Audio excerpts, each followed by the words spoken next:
Hi students, welcome to our academy.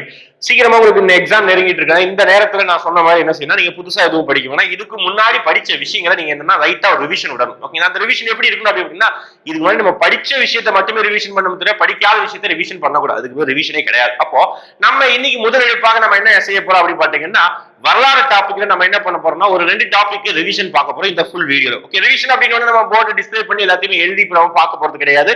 Just நான் ஒவ்வொரு topic கீழே என்னென்ன விஷயங்கள் நான் சொல்லிக்கிட்டே இருக்கேன், நீங்க ஜஸ்ட் கிளியர் பண்ண மட்டும் தான் போறீங்க, கேட்க மட்டும் தான் போறீங்க, லிசன் மட்டும் தான் பண்ண போறீங்க. ஓகேங்களா? அதை நான் சொல்லும் போது இந்த பாயிண்ட்லாம் ஞாபகம் இருக்குதா, நம்ம இவ்வளவு பாயிண்ட் படிச்சோமா, இது எதெல்லாம் ஞாபகம் இல்லாம இருக்குது. ஓகே, நான் எல்லாமே அப்படியே அச்சு தவறாம சொல்ல போறது கிடையாது. இந்த விஷயங்களை முக்கியமா நல்லா படிச்சு வச்சுக்கோங்க, நம்ம சொல்ல போறோம். ஓகேங்களா? அதன் அடிப்படையில நம்ம வரலாறுல 2 டாபிக் ஃபர்ஸ்ட் இந்த ஒரு வீடியோல நம்ம பார்க்க போறோம். ஒன்னு ஐவிசி சிந்து சமவெளி நாகரிகம், இன்னொன்னு என்ன அப்படி பாத்தீங்கன்னா குப்தர்கள் டாபிக் பார்க்க போறோம். ஓகே, அப்போ சிந்து சமவெளி நாகரிகம் அப்படி இருக்கும்போது ஃபர்ஸ்ட் நம்ம என்ன பார்க்கலாம் அப்படின்னா, இதுதான் இந்தியாவுடைய முதல் நாகரிகம் என்று அழைக்கப்படுகிறது. இது என்ன நாகரிகம் அப்படின்னா நகர நாகரிகம் என்று அழைக்கப்படுகிறது. இது என்ன, இந்த நாகரிகத்துல எது வந்து இது என்ன காலம் அப்படின்னு சொல்றாங்க அப்படி பாத்தீங்கன்னா, இது ஒரு வெண்கல காலம் அப்படின்னு சொல்றாங்க. இந்த டைம்ல இரும்புங்கிற ஒரு மெட்டீரியலை கண்டே பிடிக்கல. ஓகேங்களா? இது ஒரு வெண்கல காலம் அப்படின்னு சொல்றாங்க. இந்த சமவெளி தான் இந்தியாவின் முதுகெலும்பு அப்படின்னு சொல்றாங்க. இந்த நாகரிகம் தான் இந்தியாவின் முதுகெலும்பு அப்படின்னு சொல்றாங்க. ஏன் அப்படின்னா இதுதான் ஃபர்ஸ்ட் ஒரு கண்டுபிடிக்கப்பட்ட ஒரு நாகரிகமாக கருதப்படுகிறது. ஓகேங்களா? இதுதான் சிந்து சமவெளி நாகரிகத்துடைய ஒரு முக்கியமான ஒரு இன்ட்ரோ. ஓகேங்களா? அறிமுகம். அடுத்து என்ன அப்படி பாத்தீங்கன்னா, அப்புறம் வந்து என்ன பார்க்கணும் அப்படின்னா இன்ட்ரோல வேற என்ன பார்க்கணும், இயர் பார்க்கணும். என்ன இயர் அப்படி பாத்தீங்கன்னா, இந்த சிந்து சமவெளி நாகரிகம் எப்ப இருந்து எப்ப வரைக்கும் இருக்குது தோராயமா அப்படி சொல்லணும்னா 3300 இருந்து 1900 வரைக்கும். இது எல்லாமே கிமு, அதாவது பொது ஆண்டுக்கு முன்பு தான். ஓகேங்களா? இது எல்லாமே பொது ஆண்டுக்கு முன்பு 3300 இருந்து 1900 வரைக்கும். ஓகேங்களா? இன்ட்ரோ முடிஞ்சதா? அதுக்கப்புறம் சிந்து சமவெளி நாகரிகத்துடைய முன்னோடி என்று அழைக்கப்படக்கூடிய ஒரு நகரம் என்ன அப்படி பாத்தீங்கன்னா மெஹர்கர் என்றுதான் சொல்றது. சிந்து சமவெளி நாகரிகத்துடைய முன்னோடி என்று அழைக்கப்படுகிறது. இதுதான் வந்து சின்னதா ஒரு இன்ட்ரோ. அடுத்து நம்ம பார்க்க போறது பாத்தீங்கன்னா அதே சிந்து சமவெளி நாகரிகத்துல எல்லைகள் பார்க்க போறோம். எல்லைனா என்ன அப்படி பாத்தீங்கன்னா, இந்த சிந்து சமவெளி நாகரிகம் எங்கெல்லாம் முழுவதுமாக பரவியுள்ளது அப்படின்னு நம்ம பார்க்க போறோம். ஃபர்ஸ்ட் பார்க்கும்போது பாத்தீங்கன்னா வடக்கு எல்லை அப்படின்னு சொல்றாங்க, அதாவது சூர்டுகை அப்படின்னு சொல்றாங்க வடக்கு எல்லை. அடுத்து மேற்கு எல்லை என்ன சொல்றாங்க அப்படின்னா, பாகிஸ்தானுடைய மேற்கு பகுதியில் இருக்கக்கூடிய சுட்கா ஜெண்டர், அதுதான் மேற்கு எல்லையாக இருக்குது. அதுக்கப்புறம் பாத்தீங்கன்னா தெற்கு எல்லையாக என்ன சொல்றாங்க, தைமாபாத் சொல்றாங்க. கிழக்கு எல்லையாக உத்தரப்பிரதேச இருக்கக்கூடிய ஒரு நகரம் ஆலம்கீர்பூர் அப்படின்னு சொல்லிட்டு 4 எல்லை சொல்றாங்க. இந்த 4 எல்லையை நல்லா படிச்சுக்கோங்க, மேட்ச் ஆஃப் தான் கேட்கலாம். ஓகே, ஒரு கொஸ்டின் படிச்சாச்சா? அதே மாதிரி எல்லை அப்படி பார்க்கும்போது இன்னும் அடுத்து நம்ம பார்க்க வேண்டியது என்ன பாத்தீங்கன்னா ஒவ்வொரு ஊர் பெயர். ஓகே, ஒவ்வொரு நகரங்களுடைய பெயர்கள் வந்து ரொம்ப முக்கியம். ஃபார் எக்ஸாம்பிள் லோத்தல் அப்படிங்கிற நகரம் தற்போது எந்த மாநிலத்தில் இருக்குது. அதே மாதிரி பாத்தீங்கன்னா ஹரப்பா, அதே மாதிரி பாத்தீங்கன்னா மொஹஞ்சதாரோ, இந்த மாதிரி நகரங்களோட பேரு அது எந்தெந்த மாநிலத்தில் இருக்குது. சின்னதா ஒரு எடுத்துக்காட்டு சொல்லிக்கலாம். ஃபார் எக்ஸாம்பிள் லோத்தல் எங்க இருக்கு அப்படின்னா குஜராத்ல இருக்குது. இது ஒரு துறைமுக நகரம். காலிபங்க எங்களுக்கு ராஜஸ்தான்ல இருக்குது. அதே மாதிரி பாத்தீங்கன்னா தோலவீரா அதுவும் குஜராத், ராக்கிஹரி அதுவும் ஹரியானா. இந்த மாதிரி எந்தெந்த நகரங்கள் எந்தெந்த மாநிலங்கள் தற்போது இருக்குது, இந்த மாதிரி விஷயங்களை படிச்சு வச்சுக்கணும். அதுக்கப்புறம் என்ன அப்படின்னு பாத்தீங்கன்னா நம்மளுடைய முக்கியமான ஊர் பெயர்கள், அதாவது இந்த சிந்து சமவெளி நாகரிகத்திலேயே முதலாக கண்டுபிடிக்கப்பட்ட ஒரு நகரம் அப்படின்னா என்ன சொல்லுவோம்னா ஹரப்பா நகரம் அப்படின்னு சொல்றோம்.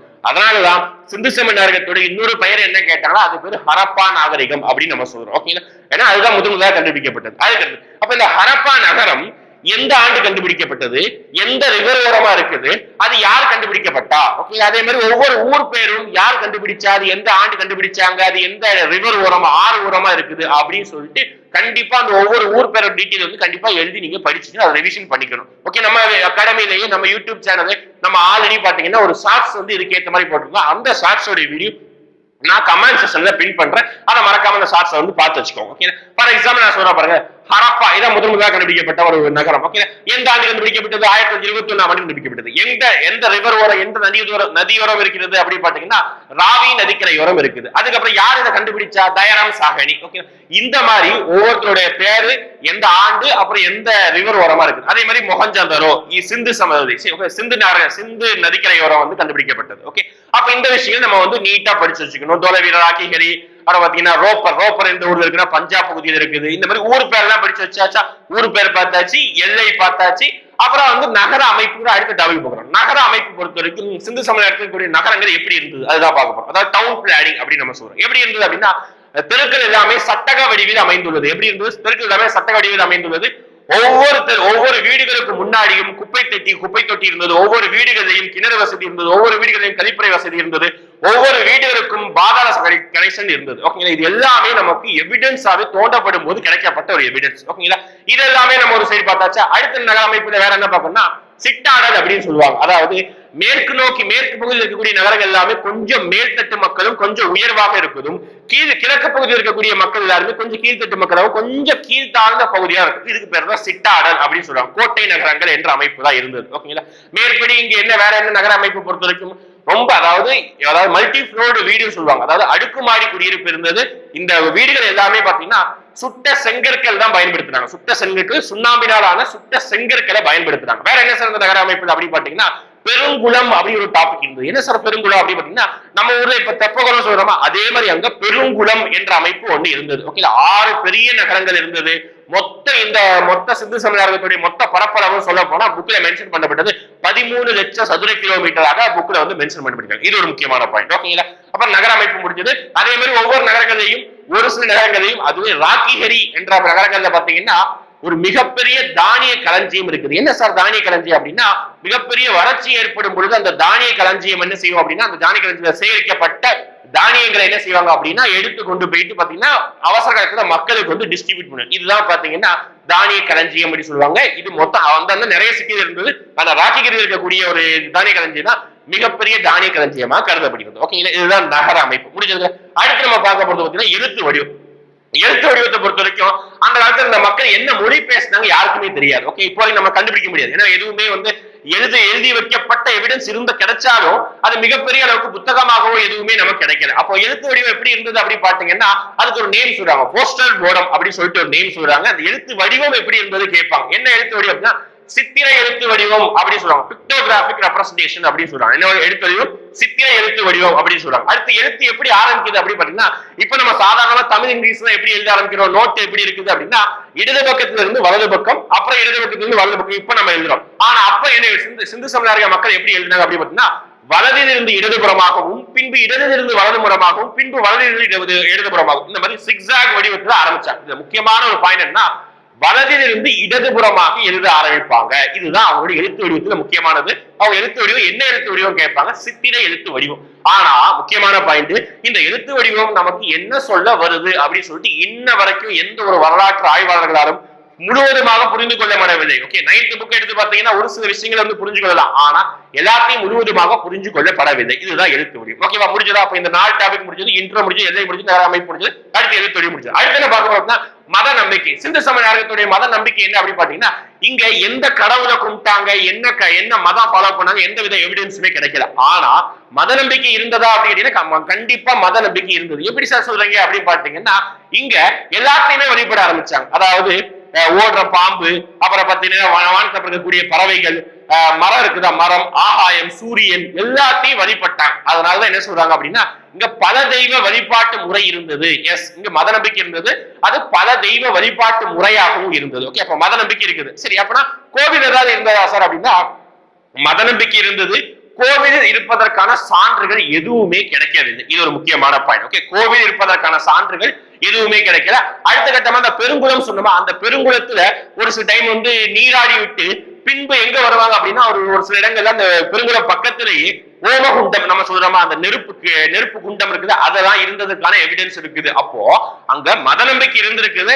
ஆனா என்ன மதங்கிறது வந்து நம்ம ஒரு கிட்டத்தட்ட ஒரு கம்பேரியா சொல்லும்போது ஹிந்து மதமா இருந்திருக்கலாம் அப்படிங்கிற ஒரு எவிடன்ஸ் தான். ஆனா 100% அப்படி நம்ம சொல்ல முடியாது. ஏன்னா கோவில் அப்படிங்கிற விஷயம் எங்கேயுமே கிடைக்கல. ஓகே, மத நம்பிக்கை இருந்தது, பல தெய்வ வழிபாடு இருந்தது. சரி, வேற எப்படி மத நம்பிக்கை இருந்தது சொல்லலாம் அப்படின்னா மொஹஞ்சதாரோ ஒரு சிட்டி பார்த்தோமா நம்ம. ஓகே, ஹரப்பா ஒரு முக்கியமான சிட்டி, இன்னொன்னு மொஹஞ்சதாரோ பார்த்திருந்தோம். அந்த மொஹஞ்சதாரோட பூசாரி அரசனுடைய சிலை கிடைத்தது முக்கியமான ஒரு எவிடன்ஸ். முடிஞ்சு போச்சா, புக்லயே அந்த போட்டோ பாத்துருப்பாங்க. ஒரு மாதிரி தாடி வச்சுட்டு வெட்டி ஒரு பொட்டு வச்சுட்டு அந்த துண்டு வந்து இப்படி போட்டிருப்பாரு. ஓகேங்களா, பூசாரி அரசோட சுண்ணாம்பினாலான சிலை. இது எப்படி கொஸ்டின் கேட்பாங்கன்னா பூசாரி அரசன் சிலை எங்கு கிடைக்கப்பட்டது அப்படின்னு கேட்பாங்க. மொஹஞ்சதாரோவில் கிடைக்கப்பட்டது. ஓகேவா, மொஹஞ்சதாரோ பூசாரி அரசோட சிலை மட்டும் தான் கிடைச்சதா? கிடையாது. ஓகே, நடன மங்கையின் சிலை, ஓகே, வெண்கலத்தினால் ஆன நடன மங்கையின் சிலை எங்க கிடைச்சது அப்படின்னா அதே மொஹஞ்சதாரோவில் கிடைச்சது. சரி, வேற மொஹஞ்சதாரோ பத்தி வேற என்ன சார் பாயிண்ட் முக்கியம் அப்படின்னு பாத்தீங்கன்னா மொஹஞ்சதாரோவை தான், அதாவது மொத்த சிட்டிகள்லயே மொத்த 6 நகரம் பெரிய நகரம் இருக்குது, அந்த 6 நகரங்களே மிகப்பெரிய நகரம் எது அப்படின்னு கேட்டாங்கன்னா அது மொஹஞ்சதாரோ. பிக்கஸ்ட் சிட்டி அப்படின்னு கேட்டாங்கன்னா அது மொஹஞ்சதாரோ. மொத்தம் எவ்வளவு பரப்பு அப்படின்னு கேட்கிறாங்கன்னா 200 ஹெக்டேர் பரப்பளவு கொண்டதுதான் இந்த மொஹஞ்சதாரோ. எவ்வளவு? 200 ஹெக்டேர் பரப்பளவு கொண்டது இந்த மொஹஞ்சதாரோ. இதுதான் மிகப்பெரிய ஒரு சிட்டியாக கருதப்படுகிறது. ஓகேவா, இதுதான் பாத்தீங்கன்னா மத நம்பிக்கை நம்ம சொல்றோம். ஓகே, அடுத்து வேளாண்மை ரொம்ப முக்கியமானது. ப்ரீவியஸ் கொஸ்டின் கேட்டிருக்காங்க. என்ன அப்படின்னா வேளாண்மை பொறுத்த வரைக்கும் இங்க ஃபர்ஸ்ட் வேளாண்மை பண்ணாங்களா அப்படின்னா 100% பண்ணாங்க. சாப்பிடுறதுக்கு உணவு வேணுங்க, தானிய கலஞ்சி அவ்வளவு கட்டி வச்சு வேளாண்மை பண்ணலாம், கண்டிப்பா வேளாண்மை பண்ணாங்க. சரி, வேளாண்மை என்ன முறையில பண்ணாங்க அப்படின்னா டபுள் கிராப்பிங் சிஸ்டம் அப்படின்னு சொல்லுவாங்க. இரட்டை பயிரிடுதல் முறையை பின்பற்றினார்கள். ரொம்ப முக்கியமான பாயிண்ட், நோட் பண்ணி வச்சுக்கோங்க. வேளாண்மையில இரட்டை பயிரிடுதல் முறையை பின்பற்றினார்கள், ஒரு பாயிண்ட். அப்புறம் அப்ப வேளாண்மை பண்ணாங்க அப்படின்னா இவங்களுடைய முதன்மையான பயிர் என்ன, ஃபர்ஸ்ட் எதை அதிகமா பயிரிட்டாங்க, முக்கியமா எதை பயிரிட்டாங்க அப்படின்னா நார்த் இந்தியா இருக்குது அப்படின்னாலே அங்க என்ன விளையும் அப்படின்னா கோதுமை தான் அதிகம் விளையும். அப்போ அவங்களும் அந்த டைம்ல கோதுமை தான் அவங்களுடைய மிக முக்கியமான பயிரா இருந்தது. ஓகேங்களா? குஜராத் பகுதிகளில் அரிசியும் விளைவிச்சாங்க, ஒரு சில இடங்கள்ல பார்லி அது விளைவிச்சாங்க, ஒரு சில இடங்கள்ல பருப்பு வகைகள் இருந்தது. முக்கியமாக என்ன ஒரு எவிடன்ஸ் காணப்பட்டது அப்படின்னா காட்டன் ஒரு எவிடன்ஸா காணப்பட்டது, அதாவது பருத்தி விளைவிப்பதற்கான சான்றுகள் இருக்குது. அப்போ பார்லி இருக்குது, கோதுமை இருக்குது, நெல் இருக்குது, பருப்பு வகைகள் இருக்குது, பருத்தியும் இருக்குது. ஓகேங்களா? நிறைய பயிர்கள் காணப்பட்டது, திணை வகைகள் நிறைய இருந்தது. ஆனா முதன்மையான பயிர் என்ன கேட்பாங்க, என்னது முதன்மையான பயிர் அப்படி சொல்ல போனா அது வந்து கோதுமை. ஓகேங்களா? அதுக்கப்புறம் பாத்தீங்கன்னா இரட்டை பயிரிடுதல் முறையை பின்பற்றினாங்க. இதுதான் வேளாண்மை பொறுத்த வரைக்கும். வேற வேளாண்மை மட்டும் தான் சார் பண்ணாங்களா அப்படின்னா கிடையாது. ஓகே, ஆடு மாடு மேய்த்தல் கூட தொழிலா கூட பண்ணியிருந்தாங்க. ரைட். அடுத்து பார்க்க போறது வணிகம். வணிகத்தை பொறுத்த வரைக்கும் இவங்க வணிகம் பண்ணாங்களா அப்படின்னா 100% வணிகம் பண்ணாங்க. எப்படி சார் சொல்றீங்க அப்படின்னா உள்நாட்டுக்குள்ளேயே அவங்க வணிகம் பண்ணாங்க, வெளிநாடுகளையும் வணிகம் பண்ணாங்க. சார் வெளிநாட்டுக்கு அந்த டைம்ல போக வாய்ப்பு இருக்குதா? 100% போயிருக்காங்க. எப்படி அப்படின்னா லோக்கல் அப்படின்னு ஒரு பிளேஸ்ல ஒரு துறைமுகமே இருக்குது. அந்த துறைமுகத்துல அங்கிருந்து மெசபட்டோமியா நாகரிகத்துக்கு போயிட்டு வியாபாரம் பண்ணுவதற்கான சான்றிதழ் கிடைத்தது. மெசபட்டோமியா நம்ம சிந்து சமய நாகரிகத்தோடைய அந்த சீல்ஸ் கிடைச்சது, சித்திரங்கள் கிடைச்சது. அதே மாதிரி மெசபட்டோமியாவுடைய நாணயங்கள் இந்தியாவில சிந்து சமய நாகரிகத்து டைம்ல கிடைச்சிருந்ததாமா. அப்போ இங்க இருந்து அங்கேயும் அங்கிருந்து இங்கேயும் வணிகம் செஞ்சிருக்காங்க. அப்ப கண்டிப்பா உள்நாட்டிலையும் வெளிநாட்டிலையும் சிந்து சமுதாய மக்கள் வந்து வணிகம் செஞ்சிருக்காங்க. அது எவிடன்ஸ் எடுத்துக்கலாம். லோக்கல் என்ற பகுதியில வந்து துறைமுகம் காணப்படுகிறது. ஓகேவா? சரி, வேற எப்படி சார் வணிகம் செஞ்சாங்க அப்படின்னா எப்படி வந்து பொருட்கள் வாங்கியிருப்பாங்க? நாணயம் இருந்ததா, ரூபாய் நோட்டு இருந்ததா? எதுவுமே கிடையாது. ஃபர்ஸ்ட் இனிஷியல் எப்படிதான் பண்ணாங்கன்னா பண்ட மாற்று முறை, ஒரு பொருளை கொடுத்து இன்னொரு பொருளை வாங்கிட்டு இருந்தாங்க. அப்புறம் என்ன செய்ய ஆரம்பிச்சிட்டாங்கன்னா நாணயங்களுக்கு முன்னாடி சீல் அப்படின்னு சொல்லுவாங்க. ஓகேங்களா? சீல், முத்திரைகள் அப்படின்னு சொல்றாங்க. அந்த முத்திரைகள் சுண்ணாம்பினால் ஆன ஒரு சில படங்கள் போட்ட முத்திரைகள், இததான் கொடுத்து அங்க அப்ப அந்த டைம்ல வந்து பொருட்களை வாங்கிட்டு இருந்தாங்க. இது அப்ப என்ன சொல்றாங்க அப்படின்னா மெஹலூஹா அப்படிங்கிற பெயர்ல வந்து அந்த முத்திரைகளை வந்து சொல்றாங்க. ஓகே, அப்போ கண்டிப்பா வணிகம் கண்டிப்பா பண்ணிருக்காங்க. 100% எவிடன்ஸ் முடிஞ்சு போச்சா? அதுல லோக்கல்ல துறைமுகம் இருக்குது, முக்கியமான எவிடன்ஸ். அடுத்து என்ன பார்க்கணும்? முக்கியமான தகவல்கள். சரி, இதெல்லாம் ஓகே, இதெல்லாம் மேபி இவ்வளவு விஷயம் கேள்வி கேட்கலாம். இதை தாண்டி ஒரு சில விஷயம் ரொம்ப முக்கியமா கேள்வி கேட்கலாம். அதுதான் நான் இடையில சொன்னது. ஓகே, முதலாக கண்டுபிடிக்கப்பட்ட நகரம் ஹரப்பா. ஓகே, மொத்த நகரங்களே மிகப்பெரிய நகரம் எது அப்படின்னு கேட்டாங்கன்னா மொஹஞ்சதாரோ. அளவு கூட நோட் பண்ணி வச்சுக்கோங்க, 200 ஹெக்டேர். முடிஞ்சு போச்சா? அடுத்து மொத்த நகரங்களில் எந்த நகரத்தில் மிகப்பெரிய தானிய களஞ்சியம் காணப்பட்டது அப்படின்னு கேட்பாங்க, ராக்கிஹரி. முடிஞ்சு போச்சா? 3 பாயிண்ட். ஓகே, 3 பாயிண்ட் இப்போதைக்கு முக்கிய முடிஞ்சு வச்சு. வேற என்ன முக்கிய அப்படின்னு பாத்தீங்கன்னா அந்த டைம்ல ஆடு மாடுகளை, ஓகே, மெயினா மாடை என்ன சொல்றாங்க அப்படின்னு பாத்தீங்கன்னா அந்த நாட்டு மக்கள், அந்த நாகரிக மக்கள் வந்து ஜெபு என்று சொல்றாங்க. என்ன சொல்றாங்க? மாடுகளை ஜெபு என்று பெயர் சொல்லி கூப்பிடுறாங்க. மருத்துவத்திற்காக அவங்க பயன்படுத்தப்பட்ட 4 பாயிண்ட் முடிஞ்சது. அடுத்து 5ஆவது பாயிண்ட், மருத்துவத்திற்காக அவங்க பயன்படுத்திய மீன் பெயர் என்ன கேட்பாங்க, கட்டில் மீன் அப்படின்னு சொல்றாங்க. மருத்துவத்திற்காக அவர்கள் பயன்படுத்திய மீன் பெயர் என்ன, கட்டில் மீன் அப்படின்னு சொல்றாங்க. ஓகே, 5 பாயிண்ட் முடிஞ்சதா? இது அல்லாம பாத்தீங்கன்னா அந்த நாகரிக மக்கள் வந்து எடை கற்களை பயன்படுத்தினாங்க. எதுக்காக அப்படின்னா ஒரு பொருட்களை வாங்க விற்பதற்காக எடை கற்கள். அந்த எடை கற்களுடைய மினிமம் வேல்யூ எவ்வளவு கேட்பாங்க, மிகச்சிறிய எடை அளவீடு என்ன கேட்பாங்க, 13.63 கிராம். நோட் பண்ணி வச்சுக்கோங்க, இதெல்லாம் கேட்க வாய்ப்பு அதிகமா இருக்குது. ஓகே, 13.63 கிராம் தான் மிகச்சிறிய எடை அளவீடு. அப்புறம் என்ன பாத்துக்கிட்டீங்க அப்படி பாத்தீங்கன்னா 1 இன்ச். ஓகே, 1 இன்ச்னா அந்த டைம்ல எவ்வளவு சென்டிமீட்டர் அப்படிங்கிற ஒரு அளவையும் புக்ல மென்ஷன் பண்ணிருக்காங்க. 1 inch is equal to 1.75 centimetre. 1.75 centimetre தான் 1 இன்ச் அப்படின்னு நம்ம சொல்றோம். ஓகேங்களா? இதெல்லாம் முக்கிய தகவல். இதெல்லாமே தாண்டி பாத்தீங்கன்னா அந்த நாகரிக மக்கள் வந்து எப்படி அடுத்த பாயிண்ட் வந்து அதிகம். ஓகே, இது எல்லாமே முக்கிய பாயிண்டா நோட் பண்ணி வச்சுக்கோங்க. எஸ், குதிரைங்கிற ஒரு அமைப்பு வந்து காணப்படவில்லை. ஆனா வந்து பாத்தீங்கன்னா நம்மளுடைய ஒட்டகத்தோடைய எலும்புகள் காளிபங்கன், அதாவது ராஜஸ்தானில் இருக்கக்கூடிய ஒரு சிட்டி பேர் தான் காளிபங்கன், அங்க கிடைத்தது அப்படின்னு சொல்லிட்டு ஒரு எவிடன்ஸ் நோட் பண்ணிருக்காங்க. ஓகே, இது எல்லாமே சிந்து சமய நாகரிகத்தை பத்தி மொத்த தகவல் நம்ம கொடுத்தாச்சு. ஓகே, கடைசியா இந்த சிந்து சமய நாகரிகம் எப்படி வந்து அழிவுக்கு உட்பட்டது. ஓகே, நான் முக்கியமான பாயிண்ட் ஒரு பாயிண்ட் சொல்ல மறந்துட்டேன். ஓகே, இந்த சிந்து சமய நாகரிகத்தை வந்து முதலாக ஆய்வு செய்தவர் அப்படின்னா ரொம்ப லேட்டரா, ஓகேவா, 1800களே முதலாக ஆய்வு செய்தவர் யார் அப்படின்னு பாத்தீங்கன்னா சார்லஸ் மேசன். அவர் தான் முதல்ல ஆய்வு செய்ய ஆரம்பிச்சாரு. ஆனா முழுமையா ஆய்வு செய்யல. அதுக்கப்புறம் லேட்டரா வந்து அந்த இடத்துல வந்து ரோடு போடும்போது, ரோடு இல்ல, இந்த ரயில்வே ட்ராக் போடும்போதுதான் சிந்து சமய நாகரிகங்கிற ஒரு நாகரிகத்தை கண்டுபிடிக்க ஆரம்பிச்சாங்க. அப்புறம் தயராம் சாகனி, அப்புறம் நிறைய பேர் தான் வந்துட்டாங்க. ஓகேங்களா? ஓகே, நெக்ஸ்ட் கடைசி அறிவு. இவ்வளவு பெரிய சிந்து சமய நாகரிகம் கிட்டத்தட்ட 5000 வருஷம் பழமையான சிந்து சமயர்கள் எப்படி அழிவுக்கு உள்ளானப்பட்டது அப்படின்னா ஒரு நாகரிகம் அழிகிறது வந்து ஒரு தேசப்பட்ட காரியம் கிடையாது. அதுக்கு நிறைய காரணங்கள் வந்து சொல்லப்படலாம், எதுவுமே நிரூபிக்கப்படாத ஒரு சான்றுகள் தான். மேபி ஒரு சில விஷயத்தை அதிகமா நம்பலாம். என்ன சொல்றாங்க அப்படின்னா அதிகமா நம்பக்கூடியது என்ன அப்படின்னா ஒரு நாகரிகத்துக்கு அடுத்து எந்த நாகரிகம் வந்ததோ அதனால இந்த நாகரிகம் அறிஞ்சிருக்கலாம் அப்படின்னு சொல்றாங்க. அப்போ இதுக்கப்புறம் எந்த நாகரிகம் நம்ம படிக்கிறோம் அப்படின்னா வேத கால நாகரிகம் படிக்கிறோம். அதனால இந்த நாகரிக மக்கள் ஆரியர்களால் அடித்து விரட்டப்பட்டவர்களாக கூட இருக்கலாம் அப்படின்னு நம்ம சொல்றோம். ஓகே, ஆரியர்களால் அடித்து விரட்டப்பட்டிருக்கலாம். அப்ப அந்நிய படையெடுப்பு காரணமாக ஒரு விஷயத்தை அறிஞ்சிருக்கலாம். ஓகே, இது ஒரு அறிவுக்கான ஒரு காரணமா இருக்கலாம். அடுத்து என்ன பாத்தீங்க அப்படின்னு பாத்தீங்கன்னா மேபி இயற்கை பேரிடர் நிகழ்ந்து ஏதாவது அறிந்திருக்கலாம்.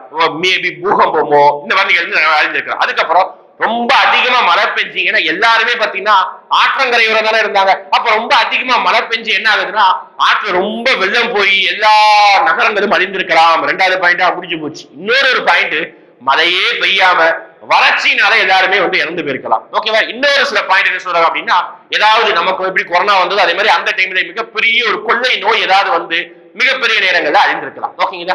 இந்த மாதிரி 4-5 விஷயங்கள்ல இது அழிவுக்குரிய பாயிண்டாக நம்ம சொல்றோம். ஓகேங்களா? முடிஞ்சு போச்சா? இதுதான் மொத்த ஒரு சிந்து சம நாகரிகத்தை பத்தி ஒரு சின்னதா இந்த மாதிரி ஒரு ரிவிஷன். ஓகேங்களா? இதே மாதிரி நம்ம அடுத்து இப்பவே ஓகேவா அடுத்து பாத்தீங்கன்னா நம்ம குப்தர்களுடைய நாகரிகம், குப்தர்களுடைய விஷயங்களை ஒரு சின்னதா ரிவிஷன் நம்ம பார்க்கலாம். ஓகேங்களா? ஓகே, நம்ம நெக்ஸ்ட் பார்க்க போறது குப்தர்களை பத்தி ஒரு ரிவிஷன். ஓகேங்களா? குப்தர்களை பொறுத்த வரைக்கும் நம்ம ஃபர்ஸ்ட் தொடக்கம் பாக்குறோம். ஓகே, தொடக்கத்தை பொறுத்த வரைக்கும் அப்படி பாத்தீங்கன்னா இப்போ இவங்க தான் ஓகே சிந்து சமயர்கள் கிமு ஓகேங்களா பொது ஆண்டுக்கு முன்பு பாக்குறோம். ஆனா குப்தர்கள் பொது ஆண்டுக்கு பின்பு தான். ஓகேங்களா? அதாவது கிபி தான் உருவாக்குறாங்க. ஓகே, எப்ப அப்படின்னா 300 இருந்து 550 வரைக்கும். ஓகேங்களா? 300 கிபி 300 இருந்து 550 வரைக்கும் இவங்க ரூல் பண்றாங்க. 250 வருஷம் தோராயமா ரூல் பண்றாங்க. இது இந்தியாவில 2வது ஒரு பேரரசாக உருவாகுது. ஓகே, முதல் பேரரசு அப்ப என்ன அப்படி பாத்தீங்கன்னா மௌரிய பேரரசு சொல்றாங்க. மௌரிய பேரரசுக்கு அப்புறம் ரொம்ப லேக் ஆனாங்க, நிறைய பேரரசு உருவாகவில்லை. அதுக்கப்புறம் ஒரு மிகப்பெரிய பேரரசு அரசுக்கு என்ன வித்தியாசம் அப்படின்னா கொஞ்சம் பகுதியை ரூல் பண்ண அரசு, பேரரசு நிறைய பகுதியை ரூல் பண்ண பேரரசு. ஓகே, இப்போ குப்தர்கள் ஒரு பேரரசா உருவாகுறாங்க. அப்போ ஃபர்ஸ்ட் தொடக்கம் ஓகேங்களா குப்த அமைப்பை குப்த பேரரசை நிறுவியவர் யார் அப்படின்னு கேட்பாங்க. ஸ்ரீகுப்தர். ஓகேங்களா? ஸ்ரீகுப்தருடைய பெயரை வச்சு நிறைய நாணயங்களை வந்து ஸ்ரீகுப்தர் மன்னர் வெளியிட்டு இருக்காரு. ஆனா குறுகிய காலம் ரூல் பண்ணிருப்பாரு. தொடக்காலத்துல இருந்து ஒரு 319 வரைக்கும் ரூல் பண்ணிருப்பாரு. அடுத்து ஸ்ரீகுப்தருக்கு அப்புறம் அவருடைய பையன் தோற்றுவித்தர் யாருன்னு கேட்பாங்க, ஸ்ரீகுப்தர். ஓகே, அதுக்கப்புறம் யாருன்னா ஸ்ரீகுப்தருடைய பையன் தான் யாரு பார்த்தீங்கன்னா கடோத்கஜா அப்படின்னு சொல்றாங்க. அவர் ஒரு 2 வருஷமா 1 வருஷமா ரூல் பண்ணாரு. 319 வருஷத்துல மட்டும் தான் ரூல் பண்றாரு. அதுக்கடுத்து கடோத்கஜருக்கு அப்புறம் ஒரு மன்னர் வராரு. அவர் தான் ஓரளவுக்கு ஒரு சிறந்த மன்னரா இருக்கிறாரு. அப்படி பாத்தீங்கன்னா சந்திரகுப்தா 1, அதாவது முதலாம் சந்திரகுப்தர் அப்படின்னு சொல்றாங்க. ஓகே, இது வந்து நம்ம வந்து 3 மன்னர்கள் ரொம்ப முக்கியமா பார்க்கணும். இப்போ முதலாம் சந்திரகுப்தர் பார்க்கறதுக்கு முன்னாடி தொடக்கம் பார்த்துட்டோம். வருஷம் முக்கியங்க, 300 இருந்து 550. அது பாத்தீங்கன்னா யார் தோற்றுவித்தா, ஸ்ரீகுப்தர். அப்புறம் அவங்களுடைய தலைநகரம் பாத்துவோம். தலைநகரம் என்ன அப்படின்னா பாடிலி புத்திரா. ஓகேங்களா? இவங்களுடைய அலுவல் மொழி என்ன அப்படின்னு கேட்பாங்க. இவங்களுடைய அலுவல் மொழி என்ன கேட்பாங்க, சமஸ்கிருதம். முடிஞ்சு போச்சா? அப்ப இதெல்லாம் நம்ம தொடக்கமா பாக்குறோம். ஓகே, அடுத்து ஸ்ரீகுப்தாக்கு அடுத்து உடனே சந்திரகுப்தா 1 வரல. ஓகே, முதலாம் சந்திரகுப்தர் வரல. அதுக்கு முன்னாடி கடோத்கஜா இருக்கிறாரு. கடோத்கஜாவுக்கு அப்புறம் தான் யார் வரான்னா சந்திரகுப்தா 1 வர. ஓகே, சந்திரகுப்தா பத்தி என்ன பார்க்கணும் அப்படின்னா கொஞ்சம் கம்மியான பாயிண்ட் தான். சந்திரகுப்தா பத்தி முக்கியமான என்ன பண்ணா இவர் நிறைய போர் சண்டைகள் இதெல்லாம் விரும்பாம ஒரு கல்யாணம் பண்ணா நிறைய பகுதி ஆக்கிரமிப்பு பண்ணி சொல்லிட்டு சிம்பிளா ஒரு கல்யாணம் பண்றா, நிறைய பகுதி ஆக்கிரமிப்பு பண்றாரு. யார் கல்யாணம் பண்றாரு அப்படின்னு கேட்பாங்க, குமாரதேவி அப்படின்னு சொல்லிட்டு ஒரு இளவரசி. அவங்க எந்த நாட்டு இளவரசி அப்படின்னு கேட்பாங்க, லிச்சாவி இளவரசி குமாரதேவி. அவங்க வந்து திருமணம் பண்றாங்க. திருமணம் பண்ணுவதன் மூலமாக நிறைய பகுதி அவங்களுடைய பகுதி வந்து விரிவாக்கம் அடையுது. ஓகே, இதுதான் வந்து பாத்தீங்கன்னா சந்திரகுப்தா, முதலாம் சந்திரகுப்தா. இதுக்கு ஒரு பட்டப்பெயர் இருக்கு. குப்தர்களை பொறுத்த வரைக்கும் பட்டப்பெயர்கள் ரொம்ப ரொம்ப முக்கியமானது. ஓகே, இவங்களுடைய சந்திரகுப்தா 1 பட்டப்பெயர் என்ன அப்படின்னு பாத்துக்கிட்டீங்கன்னா மகாராஜாத்தி ராஜா. இதுதான் அவங்களுடைய பட்ட பெயரா இருக்குது. ஓகேங்களா? இவரை பத்தி ஒரு பெரிய அளவுக்கு நாணயம் எதுவுமே கிடைக்கிறதுனாலும் இவங்க எந்த இளவரசிய வந்து திருமணம் செய்தாங்க, அப்புறம் பாத்துக்கிட்டீங்கன்னா இவங்க வந்து அவங்களுடைய பட்ட பெயர் என்ன பட்ட பெயர் அப்படின்னா மகாராஜாத்தி ராஜா. இது ஒரு முக்கியமான பாயிண்ட். ஓகேங்களா? அடுத்து இந்த சந்திரகுப்தா 1 பற்றி ஓகே முதலாம் சந்திரகுப்தரை பற்றி சொல்லக்கூடிய ஒரு கல்வெட்டு என்ன அப்படின்னு பாத்தீங்கன்னா மெஹரூரி இரும்புத்தூண் கல்வெட்டு. நல்லா தெளிவா படிச்சுக்கணும். மெஹரூரி இரும்புத்தூண் கல்வெட்டு சந்திரகுப்தா 1 அவரை பத்தி சொல்லுது. ஆனா இந்த மெஹரூரி இரும்புத்தூண் கல்வெட்டை நிறுவியவர் யாருன்னா இவர் கிடையாது. இவர் ஓகேங்களா சந்திரகுப்தா 2 இவர் தான் நிறுவி இருப்பாரு. ஆனா யாருடைய சாதனை பத்தி சொல்லுது அப்படின்னா இவர் சந்திரகுப்தா 1 பத்தி சொல்லி தெளிவா 11th போய் கொடுத்திருப்பாங்க. அதான் கன்ஃபியூஸ் ஆக வேணாம். ஓகேங்களா? அடுத்து இதான் வந்து முதலாம் சந்திரகுப்தா. முதலாம் சந்திரகுப்தருக்கு அப்புறம் அடுத்து யாரோ மன்னர் ஆகிறாங்க அப்படின்னு பாத்தீங்கன்னா நம்மளுடைய பெரிய மன்னர் ஓகே சமுத்திரகுப்தா மன்னர். இதை பத்தி நிறைய பாயிண்ட் இருக்கு. ஃபர்ஸ்ட் ஒரு மன்னரை பத்தி நம்ம டைட்டில் பாத்துறோம், பட்டங்கள் பாத்துறோம். சமுத்திரகுப்தா பத்திரிகை ஒரு 3-4 பட்டங்கள் இருக்குது. என்னென்ன பட்டங்கள்? ஒரு பட்டம் காரணம் இருக்கு. சமுத்திரகுப்தாவுக்கு ஒரு பட்டம், முக்கியமான ஒரு பட்டம் என்ன அப்படின்னு அஸ்வமேத பராக்கிரமா அப்படின்னு சொல்லிட்டு ஒரு முக்கியமான பட்டம். என்ன பட்டம்? அஸ்வமேத பராக்கிரமா. ஏன் இந்த பட்டம் இருக்குது? அஸ்வமேத யாகம் இவர் அதிகமா நடத்துவார். என்ன அஸ்வமேத யாகம் அப்படின்னா குதிரை பலியிடுதல் யாகம் இவர் அதிகமா நடத்தினார். இவருடைய பட்ட பெயர் என்ன? அஸ்வமேத பராக்கிரமா. வேற என்ன பட்ட பெயர் இருக்குது? விக்ரமாங்கா அப்படின்னு சொல்லிட்டு ஒரு பட்ட பெயர் இருக்கு. என்ன பட்டம்? விக்ரமாங்கா அப்படின்னு சொல்லிட்டு பட்ட பெயர் இருக்கு. வேற என்ன பட்டம் அப்படின்னா இவர் வந்து இசையின் மீதும் கலாச்சார கலையின் மீதும் அதிகமான ஆர்வம் கொண்டதுனால இவருக்கு இன்னொரு பட்ட பெயர் இருக்குது. என்ன பட்ட பெயர்னா கவி ராஜா அப்படின்னு சொல்லிட்டு ஒரு மிக முக்கியமான ஒரு பட்ட பேர் இருக்கு. என்ன பட்ட பேர்? கவி ராஜா என்று முக்கியமான பட்ட பேர் இருக்கு. இவரு தான் வெளியிட்ட நாணயங்கள்ல வீணை வாசிப்பது போல் நாணயங்கள், அவரோட உருவம் குறித்த வீணை வாசிப்பது போல் தங்க நாணயங்களை அதிகமா வெளியிட்டு இருப்பாரு. யாரு? சமுத்திரகுப்தா. வேற இவரை பத்தி என்ன சொல்றாங்க அப்படின்னா இவருடைய ஆட்சி காலத்துல தான் ரொம்ப எல்லை விரிவாக்கம் ஏற்பட்டதுனால என்ன சொல்றாங்க அப்படி பார்த்தீங்கன்னா இவரை வி.எஸ். ஸ்மித் என்ன சொல்றாரு அப்படி பார்த்தீங்கன்னா இந்தியாவின் நெப்போலியன் என்று சொல்கிறார். ஓகே, யார் சொன்னதுன்னு கேட்பாங்க? வி.எஸ். ஸ்மித். யார சொன்னாங்க அப்படின்னா சமுத்திரகுப்தாவை சொன்னாங்க. ஓகே, அப்ப 4 பட்ட பேர்: அஸ்வமேத பராக்கிரமா, விக்ரமாங்கா, கவி ராஜா, அடுத்து பாத்தீங்கன்னா இந்தியன் நெப்போலியன் அப்படின்னு சொல்லிட்டு வி.எஸ். ஸ்மித் சொல்றாங்க. மீதி எல்லாமே பட்ட பேர்களா இருக்குது. ஓகே, இதுதான் வந்து சமுத்திரகுப்தாவுடைய பட்ட பேர்கள். வேற என்ன சார் சமுத்திரகுப்தா பத்தி பார்க்கணும் அப்படின்னா சமுத்திரகுப்தாவுடைய கான்டெம்பரரி, அதாவது அவருடைய சமகாலத்தை சேர்ந்த ஒரு மன்னர் தான் பார்த்தீங்கன்னா இலங்கையில் ஆட்சி செய்த மன்னர் ஸ்ரீமேகவர்மன். ஓகேங்களா, ஸ்ரீமேகரும் இலங்கை ஆட்சி செஞ்சார். இவர் என்ன பண்ணிருப்பாங்க? இந்தியாவுக்கு வந்து இந்த புத்த மடாலயத்துல வந்து ஒரு சில விஷயத்தை நிறுவனம் அப்படின்னு சொல்லிட்டு பர்மிஷன் கேட்டிருப்பாரு. ஓகே, அதை கூட பண்ணி கொடுத்துறாரு. அதனால சமுத்திரகுப்தாவுடைய சமகால மன்னர் தான் ஸ்ரீமேகரவன் இலங்கை மன்னர். ஓகே, அடுத்து வேற என்ன பாயிண்ட் அப்படி பாத்தீங்கன்னா இவரு தட்சிண பாதை படையெடுப்பை நிகழ்த்தினார். என்ன சார் தட்சிண பாதை படையெடுப்பு அப்படின்னா சவுத் இந்தியாவை நோக்கி படையெடுப்பு நிகழ்த்தினார். அதுல வந்து நிறைய பழங்குடியின மன்னர்களையும் தக்கான மன்னர்களையும் சவுத் இந்தியாவில 12 அரசர்களை தோற்கடிச்சிருப்பாரு. அதுல மிக முக்கியமான ஒரு அரசராக பார்க்கக்கூடிய காஞ்சிபுரத்துல விஷ்ணுகோபன் அப்படின்னு சொல்லிட்டு ஒரு பல்லவ மன்னனை தோற்கடிச்சிருப்பாரு. அப்போ குப்தர்கள் காஞ்சிபுரம் வரைக்கும் படையெடுத்து வரக்கனா சான்றுகள் இருக்குது. ஓகே, அப்ப அந்த டைம்ல காஞ்சிபுரத்தை ரூல் பண்ற யாரு? பல்லவர்கள், அதாவது முற்கால பல்லவர்கள் அவங்க சொல்லுவாங்க. அதுல யார் மன்னர் பேர்னா விஷ்ணுகோபன் அப்படி இடம் பெற்றிருக்கு. ஓகேங்களா, அப்ப இதுதான் வந்து டைட்டில். ஸ்ரீமேகவர்மனை பத்தி பார்த்துட்டோம். அதுக்கப்புறம் பத்தி இது அதுல இவரை பத்தி என்ன? இவரை பத்தி சொல்லக்கூடிய கல்வெட்டு. அப்போ இவரை பத்தி சொல்லக்கூடிய கல்வெட்டு மெஹரவதி இரும்பு தூண் கல்வெட்டு பார்த்துட்டோம். இவரை பத்தி சொல்லக்கூடிய கல்வெட்டு என்ன அப்படின்னு பார்த்தீங்கன்னா அலகாபாத் தூண் கல்வெட்டு அப்படின்னு சொல்றாங்க. இதுக்கு அப்பவே வந்து அலகாபாத்ல பேர் விட்டா கிடையாது. ஆக்சுவலா இவரை பத்தி சொல்லக்கூடிய கல்வெட்டு யார் எழுதினாங்கன்னா ஹரிசேனர் எழுதியிருப்பார். ஓகேவா, அலகாபாத் தூண் கல்வெட்டுக்கு ஒரிஜினலான பேர் என்ன அப்படின்னு பாத்தீங்கன்னா பிரயக பிரசித்தி. ஓகே, என்ன பேரு? பிரயக பிரசித்தி. இந்த கல்வெட்டுல 33 வரிகள் இருக்கும். 33 வரிகள் சமஸ்கிருத மொழியில இருக்கும். ஓகே, தேவநாகரி வரி வடிவத்துல 33 வரிகளுக்கு சமஸ்கிருத மொழி. யார் இதை எழுதினாங்க அப்படின்னா அவருடைய அவை புலவர், சமஸ்கிருத புலவர் ஹரிசேனர் எழுதியிருப்பார். இவரை பத்தி சாதனைகள். ஓகே, அத இப்ப அலகாபாத்ல மாத்தினால அது அலகாபாத் பில்லர் அப்படின்னு சொல்லிட்டு பேர் இருக்கு. வேற எதுவுமே கிடையாது. ஓகே, அதை வந்து ஜஹாங்கீர் மன்னர் தான் வந்து இடம் மாத்தியதான் வச்சிருப்பார். ஓகே, எனிவே ஆனா இவரை பத்தி சொல்லக்கூடிய கல்வெட்டு என்ன கேட்டாங்கன்னா அது 2 பேர். அலகாபாத் தூண் கல்வெட்டு கல்லுதான். ஓகே, அது இரும்பு கிடையாது. அலகாபாத் தூண் கல்வெட்டு அப்படின்னா அதுக்கு ஒரிஜினல் நேம் என்ன? பிரயக பிரசித்தி. ஹரிசேனர் எழுதியிருப்பாரு. 33 வரி. முடிஞ்சு போச்சா சமுத்திரகுப்தரை பத்தி? சமுத்திரகுப்தரை வேற என்ன பாயிண்ட் இருக்கு அப்படின்னு பாத்தீங்கன்னா இவரு அவருடைய டைம்ல பாத்தீங்கன்னா ஒரு புத்த அறிஞர். ஓகே, புத்த அறிஞர் யாருன்னா வசுபந்து. அவரை வந்து ஆதரிச்சிருப்பாரு. ஓகே, முக்கியமான பாயிண்ட். புத்த அறிஞர் வசுபந்துவை இந்த சமுத்திரகுப்தா வந்து ஆதரிச்சிருப்பாரு. ஓகே, இதை முடிஞ்சு போச்சா? அடுத்து நம்ம பார்க்க போறது சமுத்திரகுப்தாவுக்கு அடுத்து ஆக்சுவலா யார் வந்திருப்பாங்க அப்படின்னா சந்திரகுப்தா 2 வந்திருக்க மாட்டாரு. இடையில ஒரு மன்னர் இருப்பார். யாரு அப்படி பாத்தீங்கன்னா அவர் தான் பாத்தீங்கன்னா ராமகுப்தர் ஒரு மன்னர் இருப்பார். அவர் லேட்டரா நம்ம மற்ற மன்னர்களை பார்க்கலாம். ஓகே, ஞாபகம் இடையில ஒரு மற்ற மன்னர்கள்ல ஒரு ராமகுப்தர் சொல்லிட்டு மன்னர் இருக்காரு. அது லேட்டரா பார்க்கலாம். ஓகே, அதுக்கடுத்து ஒரு பெரிய மன்னர் அப்படி சொல்லக்கூடியது யாரு அப்படின்னா சந்திரகுப்தா 2, அதாவது 2ஆம் சந்திரகுப்தர் என்று அழைக்கப்படுகிறார். இவர் தான் வந்து மிகப்பெரிய ஒரு மன்னராக சமுத்திரகுப்தாவோட அடுத்து ஒரு மிகப்பெரிய மன்னராக இருக்காரு. இவரோட டைட்டில் பார்த்தலாமா? பட்டங்கள். இவரை பத்தி பட்டங்கள்லாம் நிறைய பட்டங்கள் இருக்கு. சின்ன வயசுல நம்ம ஒரு கதை இன்ட்ரெஸ்டா படிப்போம். என்ன கதை அப்படின்னா விக்ரமாதித்யா கதைகள். ஓகே, இந்த விக்ரமாதித்யா கதைகள் தான் பாத்தீங்கன்னா விக்ரமாதித்யா அப்படிங்கிற ஒரு விஷயம் டைட்டிலே இவருக்கு தான் சொல்லப்பட்டது. இந்த விக்ரமாதித்யா கதையே ஆக்சுவலி இவரை பத்தி தான். ஓகேங்களா, அப்ப முக்கியமான ஒரு பட்டம் தான் விக்ரமாதித்யா. அப்புறம் வந்து நரேந்திர சந்தர், நரேந்திர சிம்மர், தேவஸ்ரீ, தேவகுப்தர், அப்புறம் சாகர்களை இவரை தோற்கடிச்சனால இவருக்கு என்ன பட்ட பேர் இருக்குன்னா சாகரி. முடிஞ்சு போச்சா?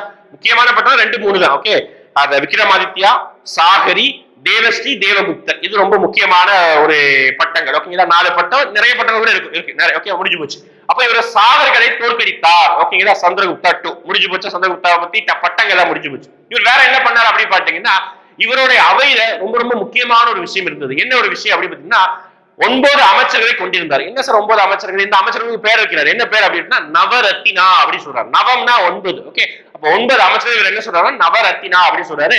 ஒண்ணு இல்ல, நம்ம நவரத்னா ஆல்ரெடி பார்த்திருப்போம். நம்ம யூடியூப் சேனல் கூட ஆல்ரெடி ஒரு வீடியோ போட்டிருக்கேன். அந்த வீடியோவை நான் கீழே கமெண்ட்ஸ் பின் பண்றேன். ஆல்ரெடி ஒரு வீடியோ சொல்லியிருந்தேன். இந்த வீடியோ நான் சொல்றேன் கமெண்ட்ஸ் பின் பண்றேன். நவரத்தினாங்கள் அவங்களுடைய அமைச்சரவை எப்படி சுலபமாக ஷார்ட்கட்டா நம்ம ஞாபகம் வச்சுக்கலாம் அப்படின்னு சொல்லிட்டு நான் ஷார்ட்கட்டா ஒரு வீடியோ போட்டுருக்கேன். ஓகே, அதை நீங்க கமெண்ட்ஸ்ல பாத்துக்கோங்க. நவரத்தின அமைச்சர்களை பொறுத்த வரைக்கும் பாத்தீங்கன்னா காளிதாசர், அப்புறம் பாத்தீங்கன்னா ஆரியபட்டன், இந்த மாதிரி 9 அமைச்சர்கள் அவங்களுடைய துறைகள் ரொம்ப முக்கியமா படிக்கணும். ஓகே, அதுக்கு ஒரு வீடியோ நான் கமெண்ட்ஸ் நான் பின் பண்ணி வச்சிருக்கேன். ஓகேங்களா, இதுதான் வந்து பாத்தீங்கன்னா நம்மளுடைய இந்த நவரத்ன அமைச்சர்கள் 9 யார் அவையில இருந்தாங்க. இந்த நவரத்ன அமைச்சர் கேட்பாங்க. சமுத்திரகுப்தருடைய சந்திரகுப்தா டூ மன்னருடைய அவையில வந்து இந்த நவரத்ன அமைச்சர் இருப்பாங்க. வேற என்ன பாயிண்ட் இருக்கு அப்படி பாத்தீங்கன்னா, இந்த சந்திரகுப்தா டூ மன்னரவையில தான் வந்து பாத்தீங்கன்னா ஒரு புத்த அறிஞர் யாரு அப்படி பாத்தீங்கன்னா சைனாவில இருந்து ஒரு புத்த அறிஞர் வருவார். யார் அப்படின்னா ஃபாகியான் இந்தியாவுக்கு வராரு. யாருடைய அவையில இவர் இருக்கும்போது ஃபாகியான், சைனாவுடைய அறிஞர் ஃபாகியான் இந்தியாவுக்கு வராரு. இது ஒரு முக்கியமான பாயிண்ட். அதுவே சந்திரகுப்தா டூ பாத்தீங்கன்னா அவங்களுடைய பொண்ணை வந்து வகாடகா இளவரசர் கூட வந்து திருமணம் செய்து வைப்பாங்க. இந்த மாதிரி வந்து அதுக்கப்புறம் பாத்தீங்கன்னா தென்னிந்திய மன்னர்களுடன் சுமூகமான உறவை மேற்கொள்வார். இது எல்லாமே இவங்களுடைய இயர் பாத்தீங்கன்னா 400க்கு மேல வரும். ஓகே, ஒவ்வொரு மன்னர்களுடைய இயர் பார்த்து வச்சுக்கோங்க, புக்ல பார்த்து வச்சுக்கோங்க. ஓகேங்களா, இதுதான் சந்திரகுப்தா டூ. அப்ப சந்திரகுப்தா டூவை பொறுத்த வரைக்கும் ரொம்ப முக்கியமானது. நவரத்ன அமைச்சர் வச்சிருக்காங்க. நவரத்ன அமைச்சர்களோடு அவங்களுடைய டிபார்ட்மெண்ட் பார்த்து வச்சுக்கோங்க. அதுக்கு எடுத்து பாத்தீங்கன்னா அவருடைய பட்டப்பெயர் பார்த்து வச்சுக்கோங்க. அப்புறம் ஃபாகியான் இந்த டைம்ல விசிட் பண்ணாரு. இவர் தான் மெகரூர் இரும்புத்தூண் கல்வெட்டு நிறுவியவர். யாரும் கேட்டாங்கன்னா இவர் தான். ஓகே, அப்ப இவரை பத்தி சொல்லக்கூடிய வேற என்ன கல்வெட்டுன்னா உதயகிரி கல்வெட்டு தான் இவரை பத்தி தான் சொல்லுது. ஓகே, வேற என்ன அப்படி பார்த்தீங்கன்னா இவர் தான் ஆல்ரெடி நம்ம தலைநகரம் பார்த்திருந்தோம். குப்தருடைய தலைநகரம் வந்து பாடலிபுத்ரா. இவர் இரண்டாவதாக ஒரு தலைநகரமா தோற்றுவிக்கிறாரு. உஜ்ஜைன் அந்த ஊரை வந்து இரண்டாவது தலைநகரமா தோற்றுவிக்கிறார். அதுக்கப்புறம் இவரே என்ன பண்ணிருப்பாரு அப்படி பாத்தீங்கன்னா இந்தியாவிலே முதல் கோவில் என்று சொல்லக்கூடிய உத்தரப்பிரதேச தசாவதார கோவில் வந்து யார் கட்டியிருப்பாங்க அப்படி பாத்தீங்கன்னா சந்திரகுப்தா டூ தான் கட்டியிருப்பாங்க. ஓகே, இதுதான் சந்திரகுப்தா டூ உடைய முடிவு. ஓகே, அடுத்து இந்த மற்ற மன்னர்கள் டாபிக் பார்க்கலாம். இந்த மற்ற மன்னர்கள் யார் ஃபர்ஸ்ட் வராங்க அப்படின்னு நம்ம ஆல்ரெடி சொன்ன இந்த இடத்துல சொன்ன ராமகுப்தா அப்படி வராரு. யாருக்கு பிட்வீன் வராரு? இவருக்கும் இடையில வரக்கூடிய ராமகுப்தா. ஓகே, இப்ப இந்த ராமகுப்தா பொறுத்த வரைக்கும் அவரை பத்தி நிறைய பாயிண்ட் கொடுக்கற ஒரே ஒரு பாயிண்ட் கொடுத்திருப்பாங்க. ராமகுப்தாவை பத்தி சொல்லக்கூடிய ஒரு புக், ஒரு நாவல் என்ன அப்படி பாத்தீங்கன்னா தேவி சந்திரகுப்தம். ஓகே, ரொம்ப முக்கியமானது. ஓகே, தேவி சந்திரகுப்தம் தான் ராமகுப்தாவை பற்றி கூறுகிறது.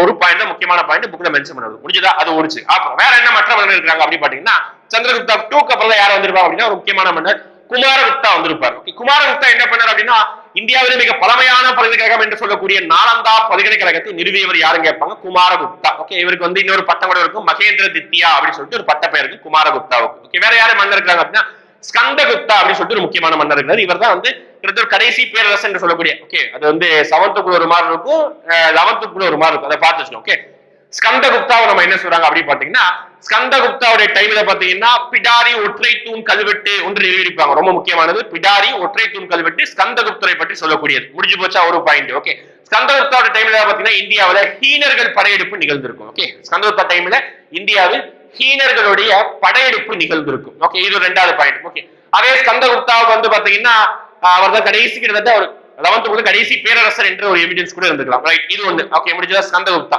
அடுத்து யாரு பாத்தீங்கன்னா இந்த குப்த பேரரசுடைய கடைசி அரசர் என்று சொல்லக்கூடிய யாரு அப்படி சொல்றாங்க அப்படின்னா விஷ்ணுகுப்தர கடைசி அரசர் எப்படி சொல்றாங்க. ஓகேங்களா, மொத்தமா இந்த மாதிரி கடைசி அரசர், கடைசி பேரரசர், கடைசி அங்கீகரிக்கப்பட்ட அரசர் சொல்லிட்டு ஒரு 3 பேர்கள் இருக்கும். இந்த 7th புக்ல கொஞ்சம் டீடைலா பாத்துக்கோங்க. 10th வரைக்கும் சிலபஸா இருந்தா 7th பாத்துக்கோங்க. கொஞ்சம் 11th புக்ல குப்தருடைய டாபிக்ல இந்த 3 விஷயத்தை மட்டும் கொஞ்சம் ரெஃபர் பண்ணி வச்சுக்கோங்க. ஓகேங்களா, இதுதான் மற்ற மன்னர்கள் டாபிக்ல. ஓகே, கடைசி நம்ம பார்க்க போறது நிர்வாகம். ஓகே, குப்தர்களை பத்தி மன்னர்களை பத்தி கேட்கிற அளவுக்கு ஈக்குவல் இம்பார்ட்டன்ஸ் இப்போதைக்கு நிர்வாகத்தை பத்தி கேட்க ஆரம்பிச்சிட்டாங்க. இப்ப நிர்வாகத்தை பத்தி என்ன பார்க்கணும் அப்படின்னு பாத்தீங்கன்னா டாக்ஸ் முக்கியமா பார்க்கணும், வரிகள். அதாவது அவங்க போடப்பட்ட ஒவ்வொரு வரிகளுக்கும் ஒவ்வொரு பேர் வச்சிருப்பாங்க. ஃபார் எக்ஸாம்பிள் ஹிரண்யா அப்படின்னா தங்கத்தின் மீதான வரி. ஓகே, சுல்கா அப்படின்னா சுங்க வரி, போஹா, பாலி, பாஹா, அந்த மாதிரி அவங்களுடைய வரி பெயர்கள் வந்து எல்லாமே பாத்தீங்கன்னா டிஃபரெண்ட் வரி பெயர்களுக்கு டிஃபரெண்ட் ப்ராடக்ட் வச்சிருப்பாங்க. ஓகேங்களா, இந்த வரி பெயர்கள் பார்த்து வச்சுக்கோங்க.